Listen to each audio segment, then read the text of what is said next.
The common sense convo starts first of all with the notion of common sense. It is common sense that the person to speak best about Point Fortin this morning and the oil sector is Mr. Jupiter. There is nobody else. We could have scoured the whole world and found nobody who could tell you your story in the way he did and position and leave you, because he's preparing to leave the position of President of National Energy Corporation, the most important entity in Trinidad in the energy sector. He's preparing to leave it, but he's left you with the lessons he's learned and knowledge he's learned at the very top of a long career that probably has oil and gas running through his veins. But I would never want you to forget that he was a little boy running around. What was the street? Number 31 Church Street, Point Fortin. That's right. 400 meters just away from the first. That's right. Exactly. And I want you to think about that and what Point Fortin has done when you pass by the secondary school and know that right there is a historic well that if you put a proper frame and a proper piece of information, people could be coming to Point Fortin from all over the world to find out where that first thing was drilled.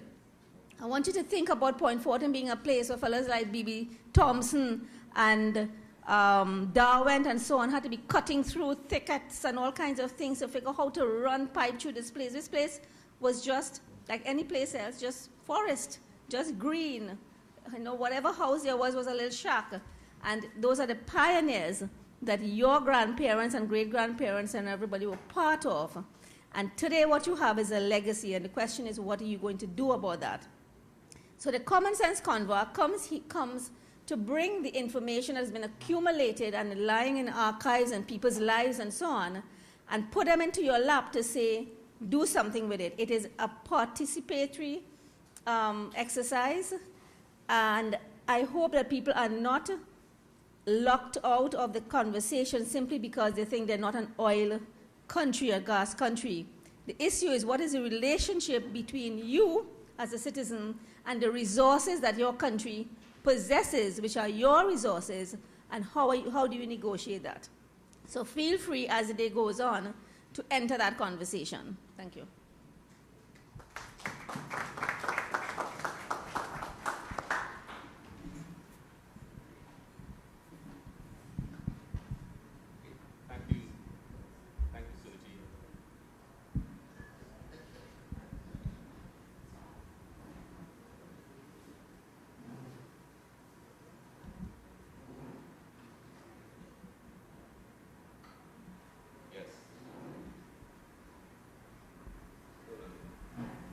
Thank you, Sudaji. We have Anthony Paul. Just take it up. Yeah, thank you, Mr. Chairman. Chairman, I'm reminded, and Anthony, thanks very much for that excellent presentation. I'm reminded of a presentation I went to once where we were discussing the national energy policy. And Lloyd West stood up, and Andrew, you were there. And he literally ripped the document apart. He said, this is just redoing what we've done over and over again. We've heard this so many times before. And I want the people in the room, the young people in particular, to remember this. What Andrew described is a situation that evolved through circumstances that existed at the time this evolution started. Where we are today, things are quite different. And I think even though we've done these things, my own message today is to rip up what those things and do something completely different. And I'll give you an example of why I say that. Andrew said two things. One, that we in Point Fortin export or import, use 2.3 billion cubic feet of gas per day, equivalent to 400,000 barrels of oil, and convert and export that. And we are the biggest exporter of this and that. And guess what? We are the biggest exporter of raw material. No value added. Large volumes very quickly. So we're depleting our resources very, very quickly. The resources then being sold by foreign companies, we have no place in that value chain outside our own country. So they are making money on sales and transactions on shipping. We have no place in that. People of Point Fortin have no place in that. The government of Trinidad and Tobago is contemplating adding another LNG train, small, to fit the Caribbean market and to give it to a foreign company to do it in La Brea. Why isn't that a Point Fortin company? Why isn't the Caribbean selling gas to the Caribbean? Why isn't the Caribbean selling oil to the Caribbean? The Caribbean has some of the highest fuel prices in the entire world. And because of that, 7 of the 10 most indebted countries per capita are in the Caribbean. That oil is sold in the Caribbean and used to be sold by Shell, Texaco, and those guys, new owners now, but it's all coming from Trinidad. But Trinidad doesn't send a single barrel of that of the islands. Foreigners are taking Trinidad production cheap, moving it short distances cheap, and selling it high. And we're about to do the same thing for natural gas. We're about to give it away again. And we're excluding the people of Trinidad and Tobago and the Caribbean from part of the value chain. We've always, as Lloyd West said, been plantation workers. We've never tried to own the plantation. Point Fortin gives us a chance to do that, and we should take that. And I give that one example to say, although we've done well, we have to rewrite the rule books and start over from a position that is different today. 50 years ago, when this country started doing this industry itself, we were going to companies as investors, cap in hand, begging. They own technology, they own capital, they own know-how. All we had was a resource. We were saying, please come and invest in us. Today we're saying the same thing. Even though the world has changed so dramatically, there are more companies with technology and capital than there are places with resources to invest in. And people should be begging us, but we're begging them. You know?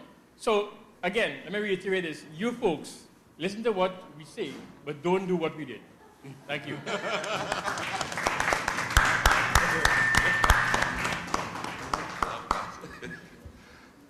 Thank you very much, Tony.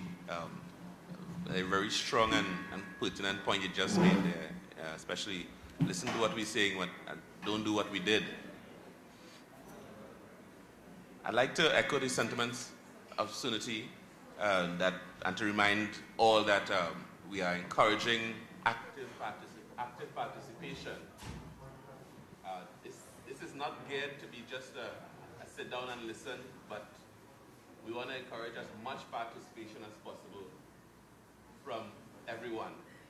I'd like to welcome the CEO of the corporation, Mrs. Bradshaw.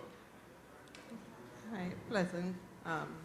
Good morning to each and everyone. I want to say welcome to all our visitors to Point Fortin. If it's the first time that you have been here, we welcome you.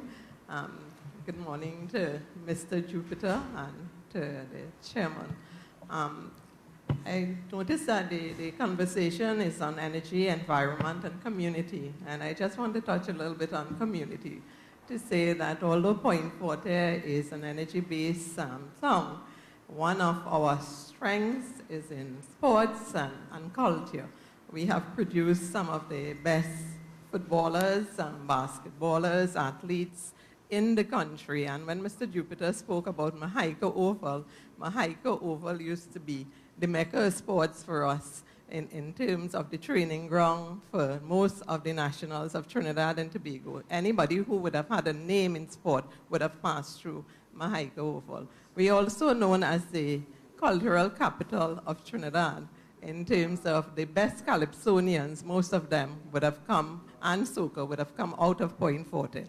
We have, most of you will know about Fian Lyons and her family, who is Super Blue, being Point Fortin, the Mighty Duke. We have Luther, we have Crocro, and the names go on.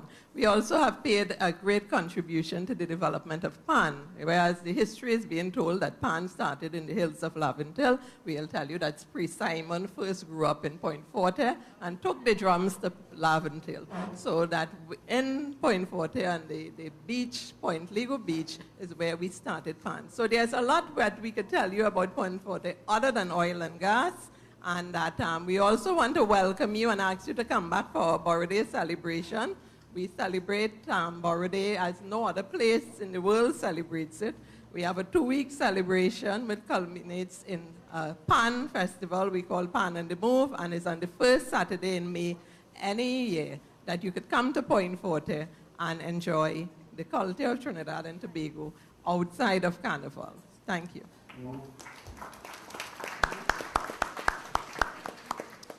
Hi, my name is Kanem. I'm a volunteer with the Lloyd Best Institute, and I'm a proud citizen of Panama. So I wanted to reflect after Mr. Jupiter's remarks, which were a whole history book in itself, on the similarities between what you have described in Point Fortin and what we experienced during the building of the Panama Canal during approximately the same era from 1903 to 1914. And in particular, that the sacrifices of the people who were the builders up to date are not recognized, and that it's the anonymous, if you will, who lost their lives, who contracted the yellow fever, the malaria, the whatever. So I commend the fact that you've harnessed this opportunity to enlighten us about the history of this region. I'd also like to speak as somebody who has lived for a long time in the West African country of Nigeria, which is an oil powerhouse within Africa, and where sadly we see Shell and its associates, whether from France or its Dutch Shell that operates in Nigeria, ravages not only the physical space, but also the mental space of the young people who sit on this land and see the devastation that is brought by the havoc that's wreaked by the extractive community without the sense of responsibility, which I think that's where I'm going with my question. How is it that the Caribbean region ensures that the interests of your own region are done in a cooperative manner when a lot of the trade relationships are determined outside? Thank you very much.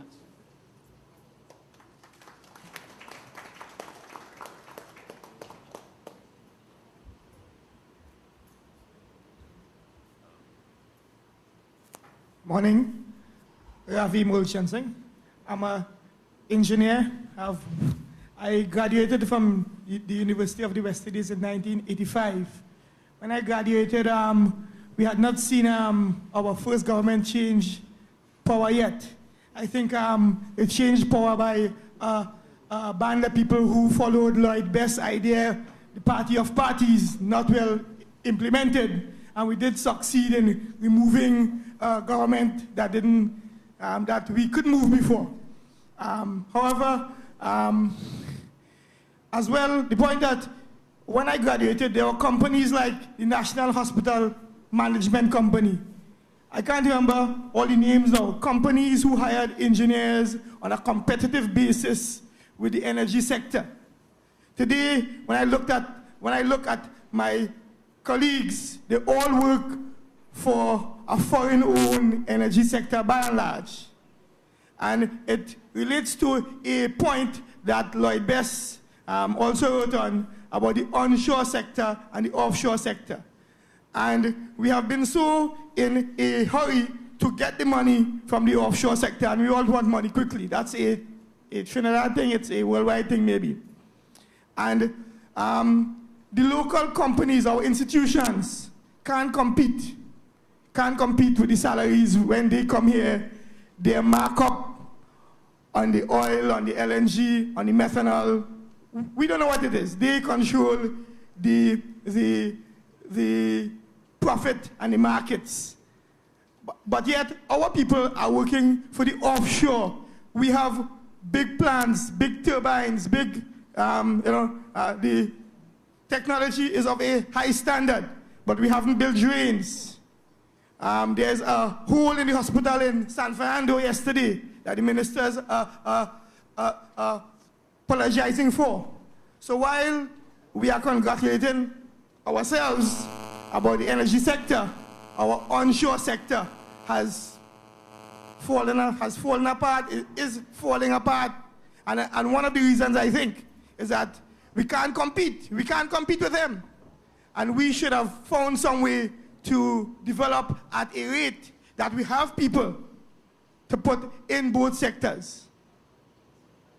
That's I'd like a comment on that.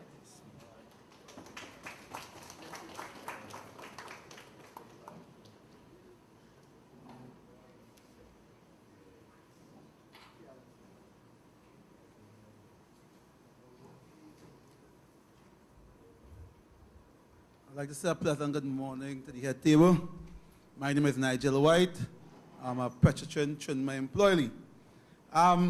It is good to hear the history about the oil and energy sector of Point Fortin. But when I look around and we're talking about development, comparing Point Fortin with San Fernando and Port of Spain, Arima and Chaguanas, Point Fortin is really underdeveloped. You know, Point Fortin building the wider Trinidad and Tobago and also assisting in the development of the Caribbean. Point Fortin is being robbed, you know. And we talk about the Shell company. Yes, they develop some communities, but these communities developed was for their people. Yesterday, we may be beneficiaries of some of these areas, but they didn't develop the communities for us. Because beyond the boundaries of these areas, the people of Point Fortin couldn't really step into Mahaika and Clifton Hill and Tichy. You know, and who knows some of the history could tell you more about that. Also, we inherited something called a hospital from Shell also. Up to there, we can't even get a good hospital. And we talk about energy sector, we talk about community. You know, what does Point Fortin really benefit from that? We talk about the Mahaika Oval, and in terms of statistics, we talk about how much money that the U.S., in terms of $3 billion being spent on an LNG plant, to over 10 years, they get something like $6 to $7 billion over 10 years. Look the Mahaika Oval here. We talk about the Mahaika Oval that plays so much of football, and we had so much of money passing through Point Fortin that today the chairman of the energy sector, sir, NEC chairman, president, yeah, is asking now that he will have to make an intervention to see if he brings some sanity to this place they call Mahaika Oval. It is disappointing to know that so much of people pass through Point Fortin, so much of footballers pass through Point Fortin, so much of people talent we talk about, and knowledge, and in different sectors, and this is the state of Point Fortin. You know, we are really left behind. And today to see this year being 50 years independence, are we really independent? Are we really independent when we continue to have foreign investors take our interests here and create outside? Are we independent? You know, we are not really independent. And if we're talking about, you know, development at Point Fortin, as a wider country, you know, we have to start somewhere. And if we start in here, you know, let me just come here and talk after and I saw what had happened. Because as far as I'm concerned, nothing much in happiness yet. So I ask that everybody, the young people, I think the benefit of having the young people here is that if we have to make a change, you know, the change will be dependent on the young ones here today, you know. So I ask that the young ones today, you know, listen attentively, because a good listener is a good learner, understand what is going on, and see if we can make a change for the future. Thank you.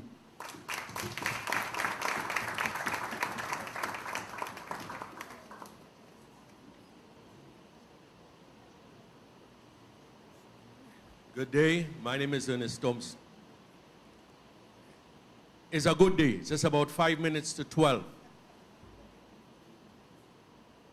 As Mr. Jupiter indicated earlier, he was my Sunday school teacher. But we were all young men together looking at Point Fortin and the future of Point Fortin. I want to say that many of you young people here might not know me, might not know the contributions that I have made because they are not recognized. However, I look back at the years of Point Fortin and I have seen really and truly that the oil contracts throughout Trinidad and Tobago remain the same. The petroleum laws, the same people use them over and over and over. The young people, what do you want 50 years from now when you reach age 50? What type of Point Fortin would you want to see? Would you like to continue in the same vein where we work, we educate ourselves to work for somebody or to your country? I listened to a political meeting sometime back in 2004, and I heard a man say, "You are the government." allow our resources to be controlled by external forces. This is why you're in school now. This is why you have a time and an opportunity to go with the flow of the technology. And all the information is now being assimilated to you. That for those youths that will come 50 years after you, when you're 50, will continue in the vein of total development of Trinidad and Tobago because you started. We must understand that we are the owners of the land. And we have put people in place in a position called public office. Prime Minister in a public office. The Minister of Energy in a public office. You are the bosses. You must now develop yourself and your mind to control the resources of this country. That has somebody from England, BP, coming here to drill for our oil. You must be the geologists. You must be the engineers. I am saying this because I understood what's happening. You heard Shell, when they built Mahaika, Clifton, and Tishi, they put gas into it. We heard when Petrotrin and Atlantic come, they make sure that we didn't have that facility in our homes. And a little country like Barbados, they have gas running to their homes. We must understand, Trini, that the time for party, we must make sacrifice on party. We must make sacrifice on fed. We must develop ourselves so that we can be an export of intelligence to the rest of the world. I want to say this, understand what I'm saying. We the willing. This is the older folks, led by the unknown, foreign folks. I've been doing so much for so long with so little. You hear 74 cents. And 74 cents reach. And we always continue to work for a salary. Let us develop our country so that our people, the youths that come behind you, will take the mantle from you to develop Trinidad and Tobago. And this is what Lloyd Best told us when we used to be in his house on 24th St. Vincent Street in California. You all are nothing. You want to be a leader? A leader must look out the box. If you can't look out the box to find new things, new ways to lead, then you're not a leader. You want to be an engineer? Or you want to be a saga boy? I went down by a bar the other night and I see no punks allowed, you know what I mean? No hustlers. You want to be hustlers? Or you want to be owners? That's all I have to say to you today.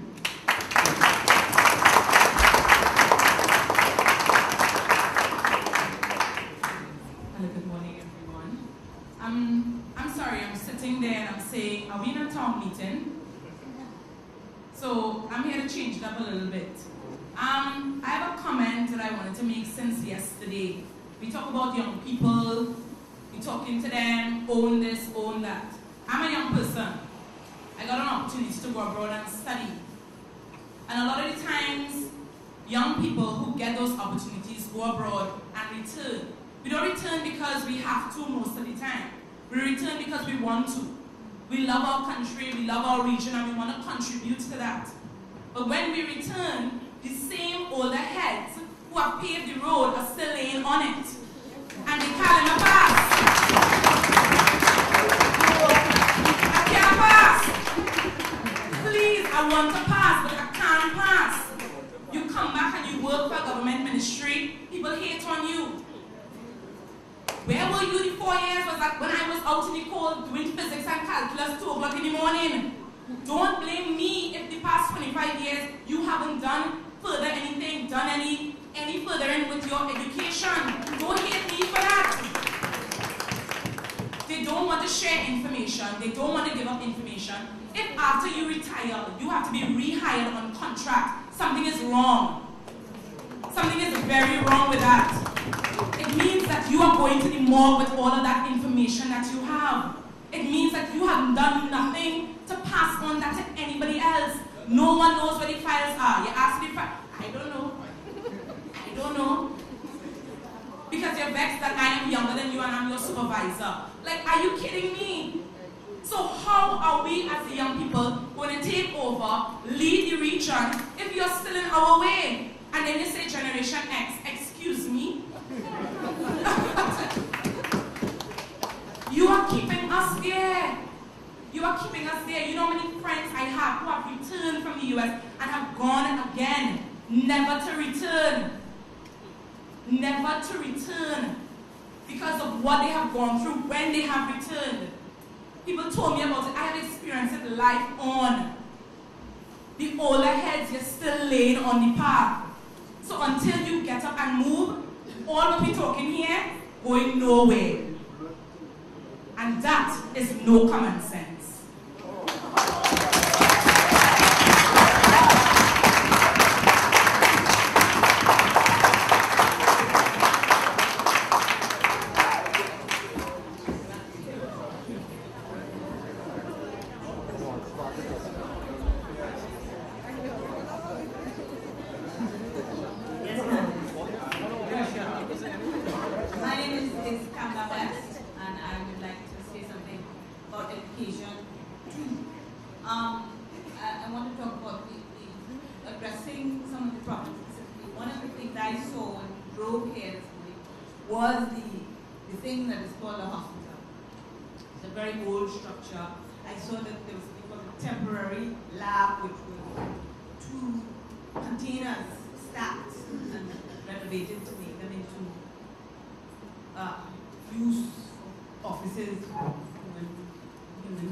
From this soil in Trinidad in Point Fortin, that they must contribute, this tax may exist already, but if it does, we need to increase it, directly to the construction of a specific medical facility, because of course our government is proposing to build the San Fernando General Hospital and to build a children's hospital halfway between north and south.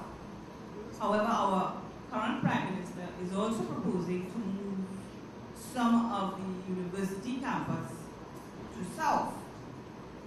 As people in Point Fortin, I would propose that you make the case to her and her administrators that some of that campus must be medical students from the University of the West Indies, based in a unit here in Point Fortin, specialized in the kind of medicine that the industry needs. Burn units, crush units, skin graft specialization. The whole facility can open itself up, of course, to the other needs of the community, maternity wing, casualty unit, and so on. But the idea is to use what is already here, industry, with its needs, a specific medicine, to open a proper hospital for the people of Point Fortin. So let's tax them and build it with the money.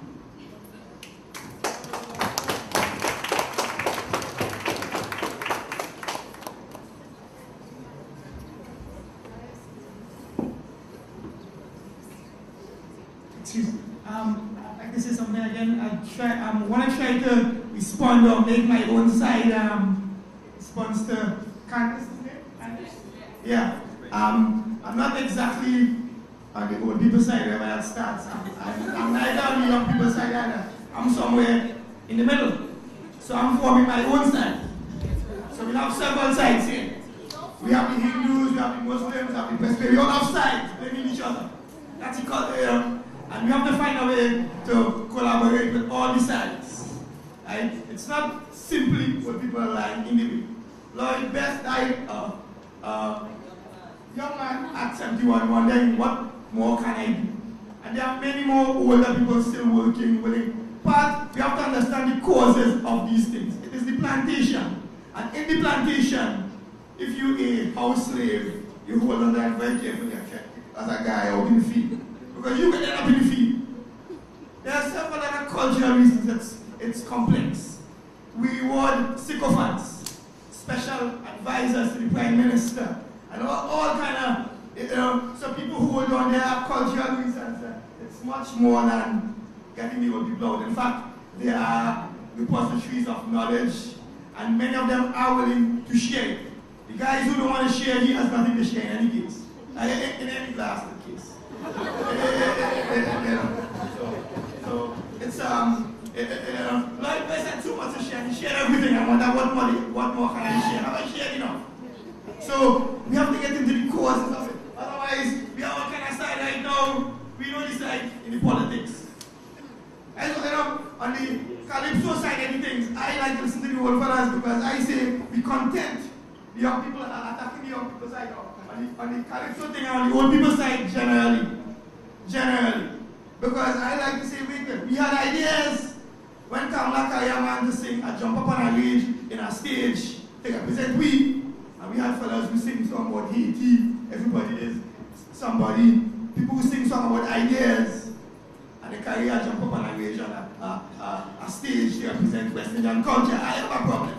That I'm more than party, yes, I can party too, but I'm much more than that.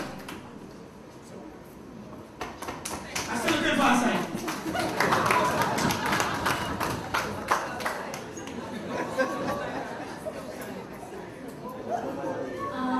Good morning, everybody. My name is Tedrani Ramson. I'm from Guyana. And quite a lot has been said, not going away from what Kamala said, but with the last three speakers, starting with Mr. Thompson. I would just like to say, firstly, that I don't think there is a side because I'm not on any side.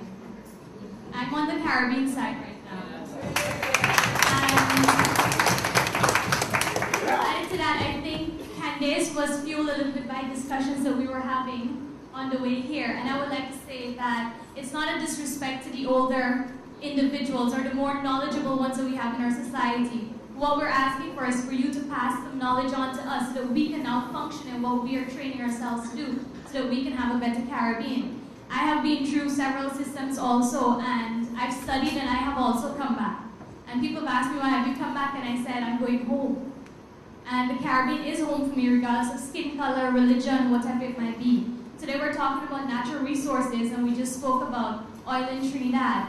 You have a very vibrant natural resources and all the young people in here today. And to answer Mr. Thompson's question, he asked, right back there, he said, this LACOP is on the next 50 years, and what do I want to see in the Caribbean in the next 50 years? I'm not going to be 50, I'm probably going to be around 70 or something then.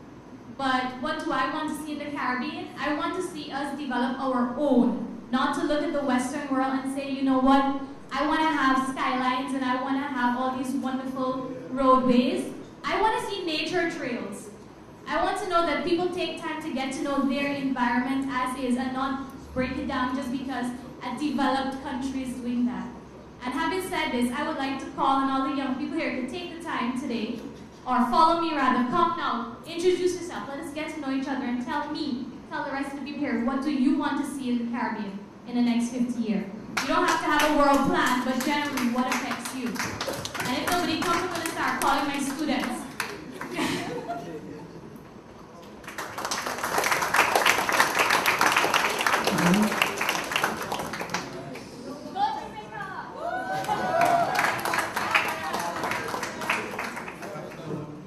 Just something short, nothing big. In the next 50 years, Walter Russell, by the way, Jamaican, I'm a music producer. Definitely would like to see the Caribbean focus more on the culture, because that's where our strong point is. You know what I mean? The music, the dance, the drama, all that stuff. The carnival, yeah man. We need to start a campaign, promote our product through these stuff, you know what I mean? And that's the way to go. Blessings. Everyone.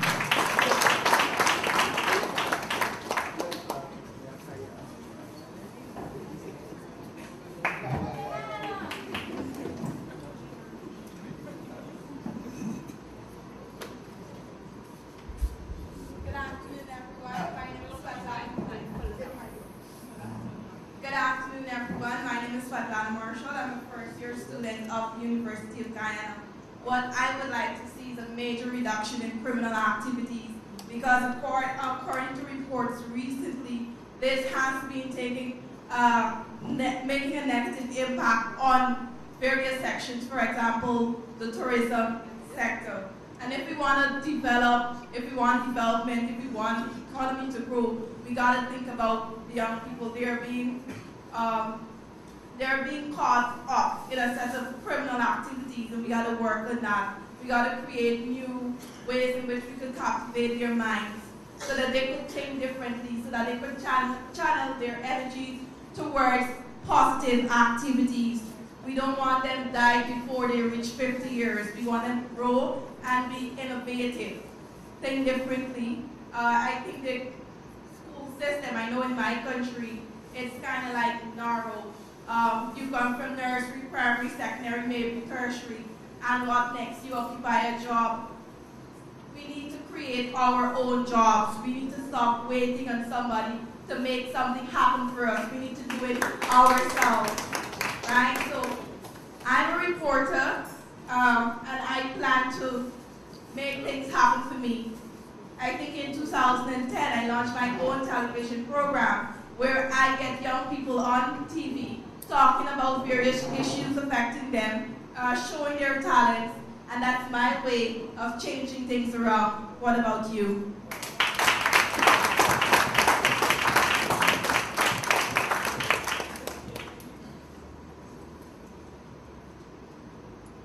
Yeah, I'd like to say that it started off a little slow, but I think the energy is building now, and I think we're really enjoying it.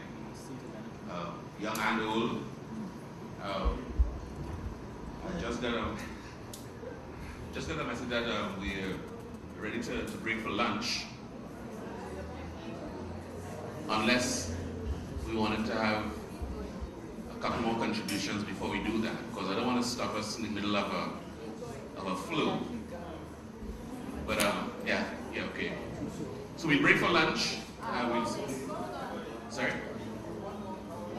Okay, one more.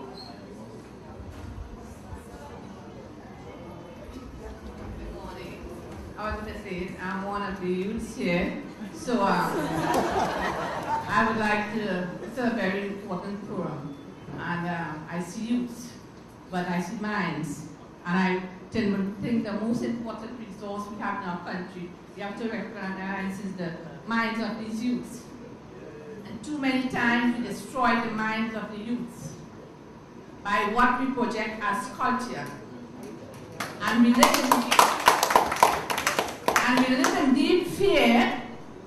We pretend to love, but we are afraid of the person next to us. We have to develop programs where we have certain principles set and established by which we have to live by.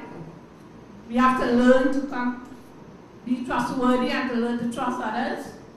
We have to design programs where we can socialize and get to know each other better, where we can feel fulfilled and not fear and not threaten others. We have to look at the needs of our neighbors. If they need something and we have, don't exalt ourselves, but try to help them so that they too will have food on the table, they will have clothes and so on. We have a secure society. And I'll just stop there for your break, so I'll continue after lunch. Thank you.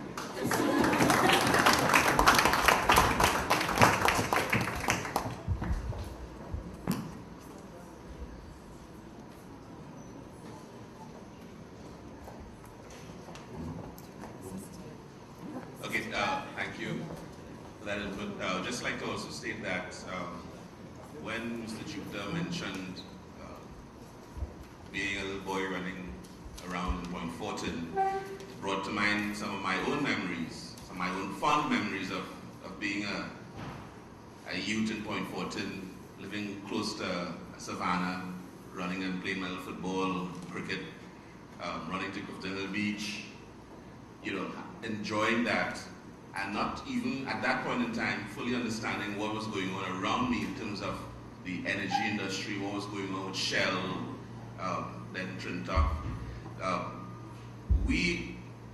Our family enjoyed the free gas in T-Shade, and to me that was just something that I thought was everybody enjoyed.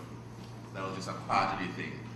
only later on realizing what was happening, especially the fact that gas was seen as a nuisance at that point in time, so we just give it away. Clifton Hill, the Mahaika, the Tisha scenario. There's a lot that has passed through Point Fortin. And it hurts to know that there's still so much that should have been done, and there's still so much to be done in Point Fortin. When you talk about billions of dollars being extracted in terms of our resources, and I don't think anyone here is averse to progress or averse to the extraction of our resources and minerals.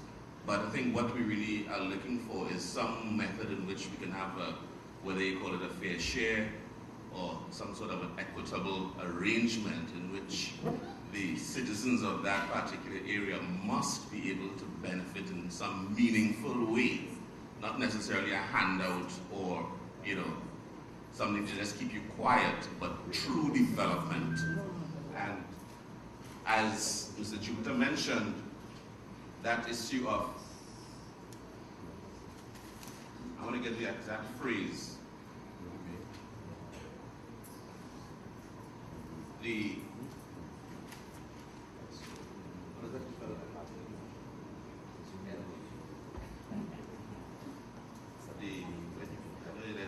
when you talked about the production sharing contract, I think what we have to seriously look at in terms of Point Fortin is, what's going to happen when we enter this new era. We move from oil into gas, and we're looking at the heavy oils now. And are we going to just allow a similar situation to occur? Now, I notice our mayor is nodding and in agreement, and we are constantly talking about these issues, and we know that something must be done. Another issue is that Candice mentioned that, there's a lot of talk in a lot of instances, and then nothing happens. So the question that I must throw out, especially to the young people in the audience, is what else do we have apart from just talk?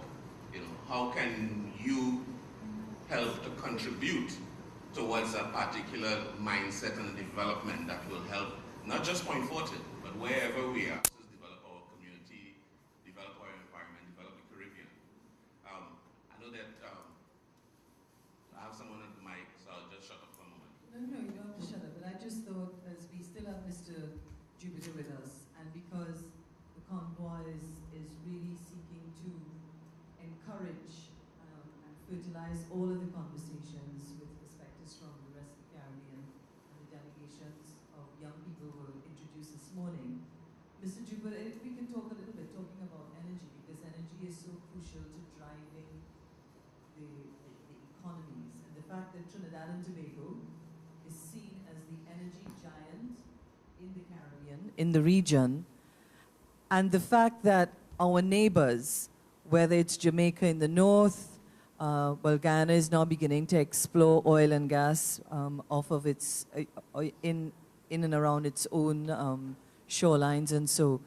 But the extent to which there is this interdependency in terms of Trinidad being able to provide energy, there was some talk about a pipeline to Jamaica that actually seemed to fall off the roof. There's now talk about a pipeline to Barbados, because the things that we think that are very technical and out of our realm are actually the things that affect all of our daily lives. The price that we pay for gas, the price that we pay for electricity, those kinds of things.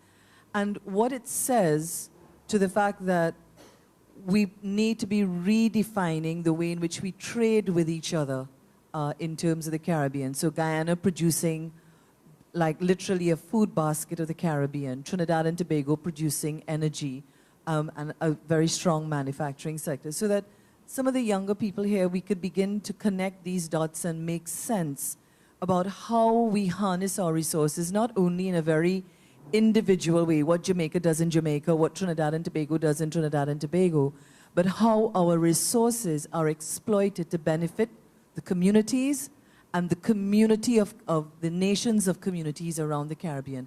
If we could talk to that a little bit, I think it's something that could really help to enrich the discussion as well. Can Can I respond to that? I want to thank you, Joseph, for bringing that on the table. I really want to thank you because really that is where the conversation should really move at this point in time. Tony Paul is my very good friend. We have worked very closely together. And I want to pick up on the last point that Tony made in order to address that particular area. We see ourselves as a Caribbean people. Josan, I want to start by that. But in fact, we are not a Caribbean people. And why am I saying that is as follows.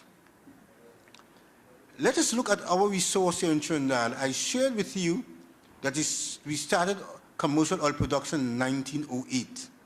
I shared that with you. I shared with you further that we are the 6th largest producer of natural gas in the world. But I also shared with you that our LNG has been exported to 20 countries. Are you hearing me? Has been exported. Shouldn't we, and that is where I want to start with Tony's point, should we look at it differently? Our top priority, if you are Caribbean people, when you start, my grandmother always used to tell me, you all, first of all, you take care of the home, then you take care of the others nearby, your friends and your families, extended family, and you go beyond that. So I really want to come back and say the first, talking about energy, Trinidad and Tobago is blessed with energy, we should really take care of our Caribbean people. And how can we do that? How can we do that? We can do it in many ways, and I want the young people to address that, really, first of all. We produce here in Trinidad and Tobago, from the state enterprise alone, just over 50,000 barrels of oil per day. Our total production now in the country is about 97,000 barrels of oil per day, 93,000 to 97,000 barrels of oil per day. In Trinidad, for our use, we use just about 21,000 barrels of oil per day for gasoline, for all petroleum products. What am I saying? I am saying we export the rest as such.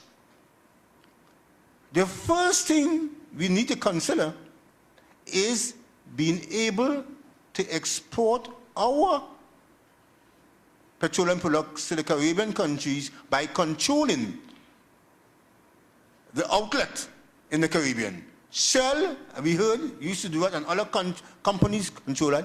We should have had a national petroleum company, our national petroleum company in the Caribbean.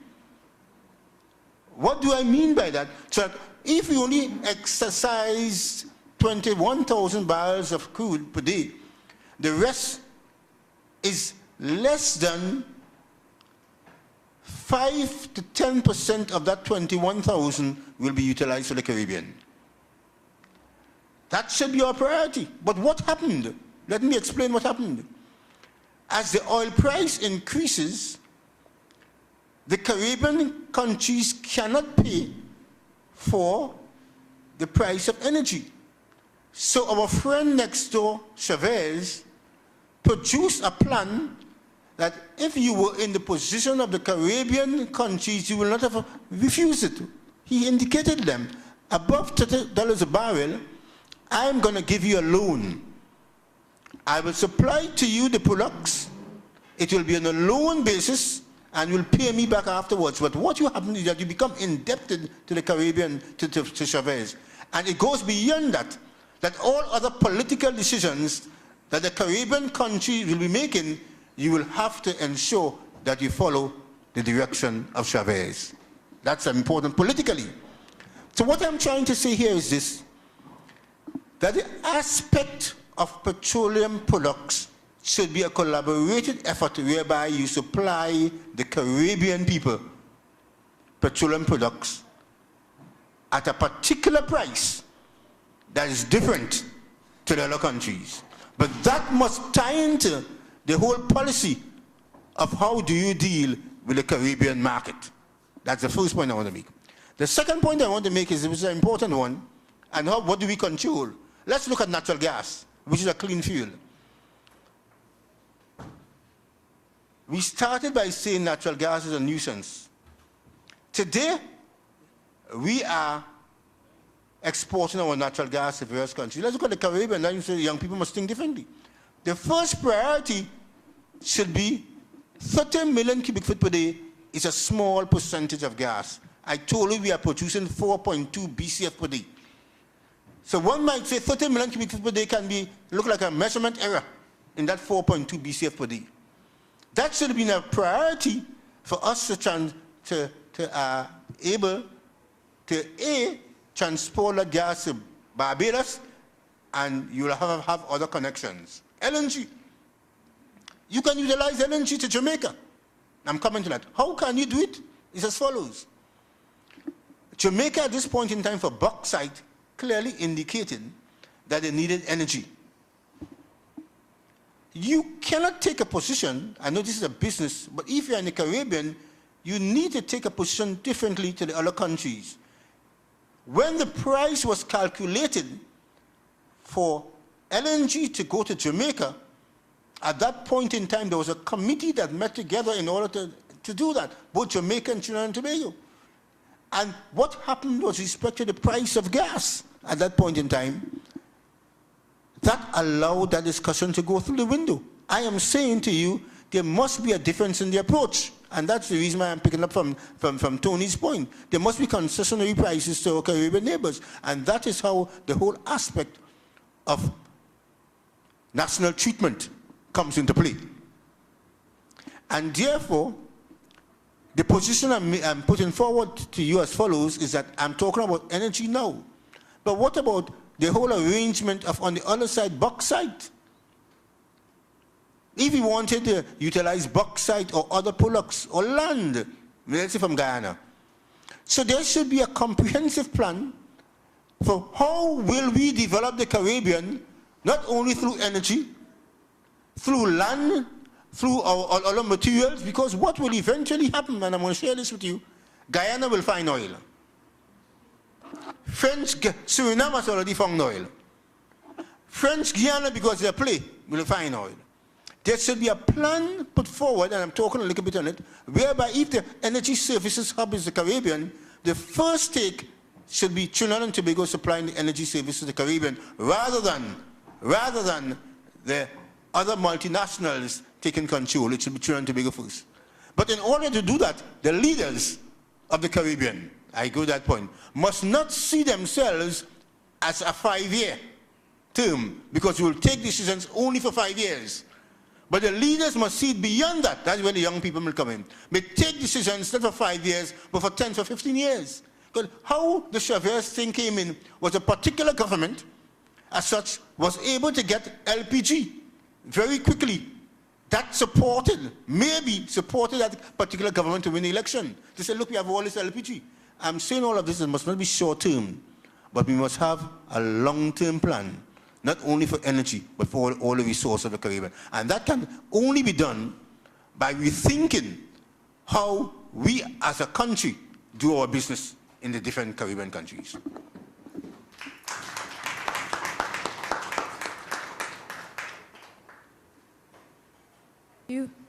Thank you, Mr. Jupiter. I wanted to thank the organizers for starting with this really very interesting panel discussion, and also to probably make 2 points that draw together Mr. Jupiter's contribution and ask him some questions, and draw together the point that Candace made that I'm actually going to reframe in terms of an intergenerational conversation. Because although she was trying to kick some old people out of the road, I think that what she's really calling for is a means of having that intergenerational conversation. And so I want to make a contribution that recognizes that we have the Point Fortin Chamber of Commerce sitting, chairing this discussion, and to suggest that in addition to Mr. Jupiter refurbishing the Mahaika Oval, that perhaps we could suggest a legacy project that deals with looking at the energy and natural resource economies and societies in a particular way. The Trinidad and Tobago energy industry, and there are several people in this room who know more about it, like Luann Barclay, Anthony Paul, and Gregory Maguire if he's here, but I'm making a specific point. The fact that we have multinationals operating in the Trinidad and Tobago energy industry is important for one particular point that I want to elaborate on. And that is that they operate elsewhere. And so, if we are concerned about how Atlantic LNG and whoever else is treating with their responsibilities for local economic development, then we need to do something about that. And the place to start is to find out what is Atlantic LNG, BHP Billiton, BP, and BG doing in other countries. Have we actually researched, and do we have a dossier on how those international companies, because I happen to know that all of these majors are members of UN compacts for responsible social development, etc., etc. These are the companies that identify themselves as being leaders of a new kind of private sector citizenship. But yet, in Point Fortin, have we held them accountable to the things that they say they do in every jurisdiction? Or do we worry about what they are doing in Point Fortin and Trinidad and Tobago as though they are local companies? So I think that if Mr. Jupiter is looking for a legacy project, investigating the behavior of the transatlantic companies, transnational companies in our local place is a place to start. And the Point Fortin Chamber of Commerce also needs to understand that some transnational companies treat with supplier development and local economic development as though the local satellite companies don't matter. Whereas there are far-reaching private sector companies that treat local supplier development and the technological development of those suppliers as central to their competitive advantage. How have the majors operating in Trinidad and Tobago behaved? So again, a legacy project financed by the NEC or Mr. Jupiter, worked through the Institute of the West Indies in partnership with the Chamber of Commerce becomes something that is a tangible output from this kind of investigation. And then I want to talk about intergenerational conversations. It's good to be vexed. It's good to have rage. I don't know how old Candace is, but at her age, rage is a good thing. However, rage is not all. Because there is a way in which, in making the intergenerational conversation, there are responsibilities on both sides. My father used to tell me that I would only have sense after I was 25. And I think it was at my 40th birthday, he was trying to make a birthday speech. And he said, well, I can't say that old joke again because you're now past 25. And I say this only to say that what we are actually, the Japanese have a very good hierarchy. They say there's a difference between data, information, knowledge, and wisdom. What we are looking for in an intergenerational conversation is for people to find their space in that hierarchy. We are looking to the elders for wisdom.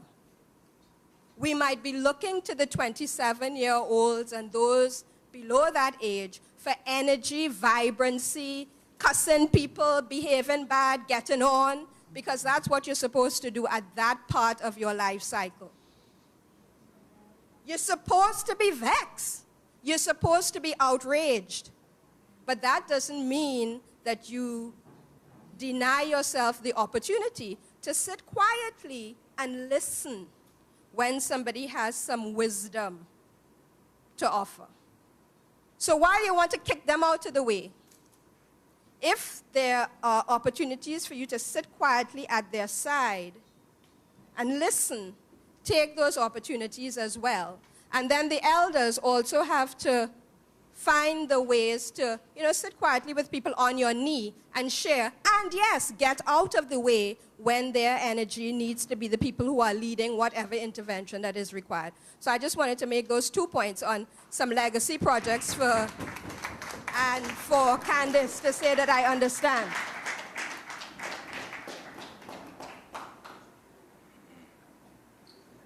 Hello, everybody. I'm Sheila Graham. I'm from Jamaica. I regard myself as an authority on youth because I've completed one youth and I'm heading into another.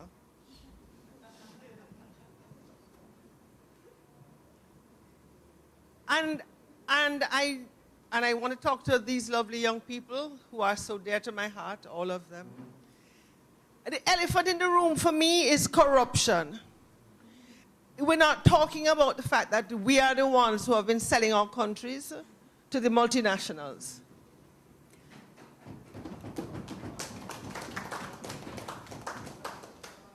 Our resource in Jamaica is culture and sun and sea. And I want to link the two of them. We're in the process of selling the whole of the sun and sea to the Spanish hotels. There's barely an inch now on the north coast, Jamaica's holiday coast, that you don't see a monstrous Spanish hotel. And I was telling Suniti the other day that one of them stole a beach. That's true. We woke up one morning and a whole beach was missing. Am I right? And it turned up in a Spanish hotel. Now, you can't just move a beach like that. You have to have the support of the police and all kinds of other, because they do it at night. You can't have massive earth-moving equipment moving into a beach and taking it out at night. And nobody knows. So, a few months ago, the Public Accounts Committee found out that the hundreds of millions that the government has borrowed from China to completely rebuild the road system, nearly a million TT turned up as having been used to refurbish the minister's office. Now, you know that you cannot fit that much furniture into that little office. So you know that the money went somewhere else. So I think I want to tie it into the culture. I want us to be so strong in our culture. I want us to be so secure in who we are. We want to have so much dignity and integrity as we look at the future that we can't be bought. That we have the courage to stand up and say, we don't have to fit in with this system that exists now. We can kick it over. Let's just resolve today that in 50 years' time we look back, we'll have resolved, we'll have found ourselves, we'll have found our voices, we'll have been united through our culture, and we'll kick over the system that has brought us to this, where we are today.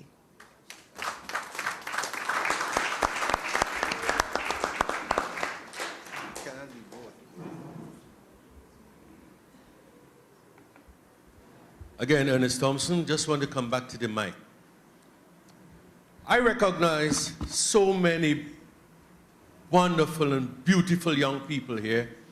And I was having a talk a while ago that if some of these tables where the young people are could intermingle, I'm just asking, with the elder folks and more particularly with the people from Point Fortin who are here, so that we can, at the end of this program, come up with solid ideas from the young people and we that are not so young and we that are past, that have passed young. So Chinese came into the thing, that we could work on a system that when we present the points that come from those tables, we can leave here much more edified, much more enlightened, and most of all, having an opportunity to meet some people that we may not meet sometime in the future. So I'm just throwing out that one. Candace was wonderful. When I came here, I had that in mind so that somebody will get vexed with somebody, and at the end of getting vexed with that somebody, you would have learned something from that somebody. I was speaking in the context of Point Fortin. I didn't know it had people from Jamaica here. Welcome, entertainer. Welcome, man. Yeah, you know. I didn't know we had people from Jamaica here. And so there might be other people from other islands. Mr. Jupiter on the head table. I would so like if at some point in time, because I am telling you this, I am living in a community with a wonderful mayor. A man who thinks out of the box. In my opinion, he's a leader. So I want you people here to give my mayor, Point Fortin, a round of applause for the things that he's doing here in Point Fortin. I also want to say, Mr. Jupiter, that refurbishment of the Mahaika Oval has been his vision. And truly, he got to work on it. So if you would, with your time, if you would allow so that we could mix up a bit, we could discuss a bit, they could understand Point culture, we could understand their culture, and we could see how best we can fit all of these ideas into the Caribbean so that some people could take it back to their place and do something about it as the young people with the vision of seeing that which is invisible. Thank you.